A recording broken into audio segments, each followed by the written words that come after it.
Let's make chocolate pudding. Hi, friend. This is your friend Kinjal Gamdha, your Gujju baker from Ahmedabad. આજે આપણે બનાવી રહ્યા છીએ બ્યુટીફુલ ડેઝર્ટ ચોકલેટ પુડિંગ, જે perfect છે તમારા ગેસ્ટને સર્વ કરવા માટે. બેસ્ટ પાર્ટ ઇઝ તમે આને એક દિવસ પહેલાં બનાવી લો એટલે તૈયાર જ રહેશે બીજા દિવસે ડાયરેક્ટ ગેસ્ટને સર્વ કરવા. એક દિવસ બે દિવસ અગાઉ બનાવશો તો બી પરફેક્ટ છે અને પરફેક્ટ સેટ થઈ જશે ફ્રિજમાં, રેડી ટુ સર્વ. આને આપણે બનાવશું આ બ્યુટીફુલ ગ્લાસ જારમાં.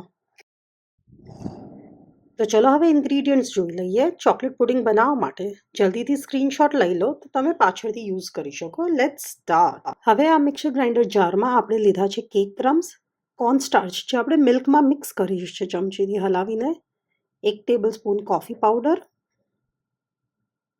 ત્યાર પછી આપણે લઈએ છીએ વેનીલા એસેન્સ અડધી ચમચી જેટલું, અડધી ચમચી ઓર અડધી ટીસ્પૂન જેટલું. મેં આજ એક જ સ્પૂનથી યુઝ કરી લીધું છે, બટ મેઝરમેન્ટ માટે પ્રોપર લઈ શકો છો. ત્યારબાદ આપણે લીધું છે cocoa powder, half cup of cocoa powder. હવે આને ખૂબ જ સરસ આપણે ગ્રાઇન્ડ કરી દઈશું એકસાથે.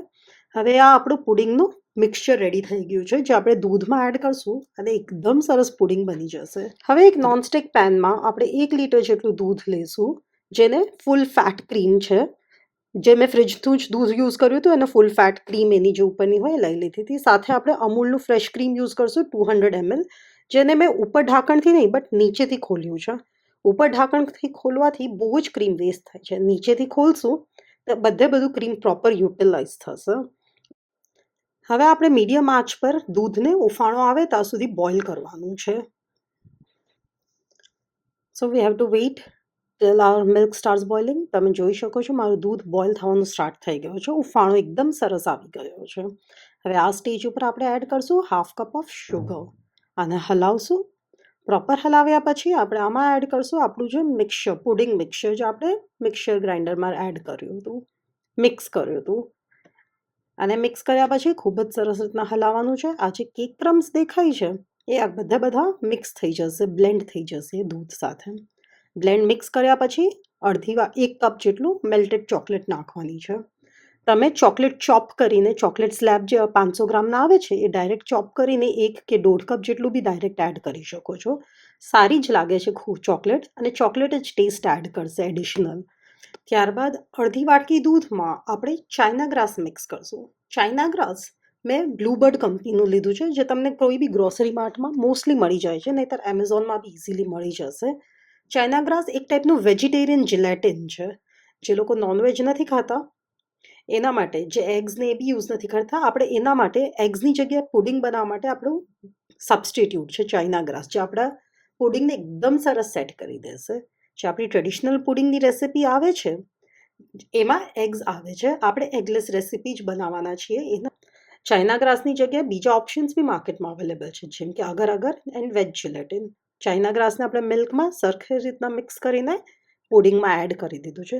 યાદ રાખજો, આ જે ચાઇના ગ્રાસનું મિક્સચર છે એ એકદમ એન્ડમાં જ નાખવાનું રહેશે, અને પછી એને પ્રોપર હલાવીને 1 મિનિટ બોઇલ કરી પછી ગેસ બંધ કરી દેવાનો છે, and then it is ready to સર્વ.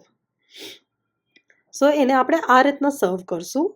મેં 6 નાના ગ્લાસીસ લીધા છે, ડેઝર્ટ ગ્લાસીસ. એમાં પોર કરશું, અને બાકી આ જે મારી ટ્રે છે એ 1.5 kg જેટલું પુડિંગ હોલ્ડ કરી શકે છે, એટલે બાકીનું પુડિંગ હું એમાં એડ કરીશ. આ જે પુડિંગ છે એને 6 to 7 hours જોશે સેટ થવા માટે. આપણું પુડિંગનું મેં સર્વ કરી દીધું છે, વિચ ઇઝ વેરી હોટ. ફ્રિજમાં જતા પહેલાં આપણે એમને ક્લિન્જ રેપ કરશું, જેના લીધે ઉપર તર ના વળે. તર એ ટેક્સચર બગાડશે આપણા પુડિંગનું. So this is the way જેનાથી આપણે તર સેજ પણ નહીં વળે. આ ગરમ હોય ત્યારે જ આપણે ક્લિન્જ રેપ કરી દેવાનું છે, અને તમે જેમ જોઈ શકો છો મેં ક્લિન્જ રેપને આપણે પુડિંગને ટચ કરી દીધું છે. એવી રીતે એકદમ વ્યવસ્થિત એને ટચ કરીને બધા કોર્નર્સથી સેટ કરીને પછી તમારે એને ફ્રિજમાં રાખવાની રહેશે, જેનાથી આપણા કેકમાં કે પુડિંગમાં સેજ પણ તર નહીં વળે અને એક સરખી લેયરિંગ રહેશે. આ જ રીતે આપણે દરેક ગ્લાસમાં બી ક્લિન્જ રેપ કરી દઈશું તો એ બી આખું સરસ સેટ રહે, અને કલર કોઈ બી જગ્યાએ ચેન્જ ના થાય, અને એકદમ પ્રોફેશનલ જે શેફ્સ બનાવતા હોય છે 5 સ્ટાર હોટલમાં એ ટાઈપનું આપણું પુડિંગ સેટ થશે. અને આપણે અલગ અલગ રીતના ગાર્નિશ બી કરશું. આપણે ગાર્નિશિંગનું બી હું તમને ટેકનિક બતાવીશ, બટ આપણે એને પહેલાં ઓવરનાઇટ સેટ કરવા મૂકી દઈએ. આપણું પુડિંગ એબ્સોલ્યુટલી રેડી છે ફ્રિજમાં જવા માટે. હવે આ એક આખી રાત સેટ થશે. Hi friends, good morning. તમે જોઈ શકો છો મારું પુડિંગ એકદમ સરસ સેટ થઈ ગયું છે. સેજ બી ક્યાંય જ ક્લિંજ રેપમાં ચોટ્યું નથી અને જિલેટિન લાઈક એકદમ સરસ કન્સિસ્ટન્સી થોડી થીક થઈ ગઈ છે. હવે આ મારે જે પુડિંગ છે સ્ટ્રોબેરી ચોકલેટ પુડિંગ છે, જેથી કરીને હું આમાં સ્ટ્રોબેરીઝનું ગાર્નિશિંગ કરીશ. આ મેં વિન્ટર સિઝનમાં કર્યું છે, તો મારી પાસે ફ્રેશ સ્ટ્રોબેરીઝનું બોક્સ અવેલેબલ છે, જેને હું એકદમ બ્યુટિફુલી સ્લાઇસ કરી દઈશ. એક સરખી સ્લાઇસ અને સરસ સ્લાઇસ હશે તો આપણું ગાર્નિશિંગ સરસ લાગશે. આપણે સૌથી પહેલાં એમાં સ્ટ્રોબેરી કમ્પોટનું યુઝ કરશું અને એની લેયરિંગ કરશું. આપણે હોમમેડ સ્ટ્રોબેરીનો કમ્પોટ બનાવેલો છે, જેની રેસિપી હું લિંકમાં એડ કરી દઉં છું. તમે પ્લીઝ એને જોઈ લેજો. બહુ જ ટેસ્ટી લાગે છે અને જે કમ્પોટ છે એ જ આપણા સ્ટ્રોબેરીનો પુડિંગમાં ટેસ્ટ એડ કરશે. ત્યારબાદ જ આપણે ઉપર સ્લાઇસિંગ કરીને સ્ટ્રોબેરીઝની લેયરિંગ એડ કરીશું. હવે આપણે એકદમ સરસ સ્પ્રેડ કરી દીધી છે કમ્પોટને. આ કમ્પોટ છે એ સ્ટ્રોબેરીઝથી જ બને છે, પણ એને આપણે થોડુંક કૂક કરી દઈએ છીએ શુગર અને થોડો લેમન જ્યુસ સાથે, જેથી કરીને આનો ટેસ્ટ બી ઇમ્પ્રૂવ થાય છે અને એનહેન્સ થાય છે જે સ્ટ્રોબેરીઝનો પ્રોપર ટેસ્ટ હોય. અને હવે આપણે સ્ટ્રોબેરીઝથી ગાર્નિશ કરવાનું સ્ટાર્ટ કરીએ છીએ. અરે, હું એક વસ્તુ તો ભૂલી જ ગઈ.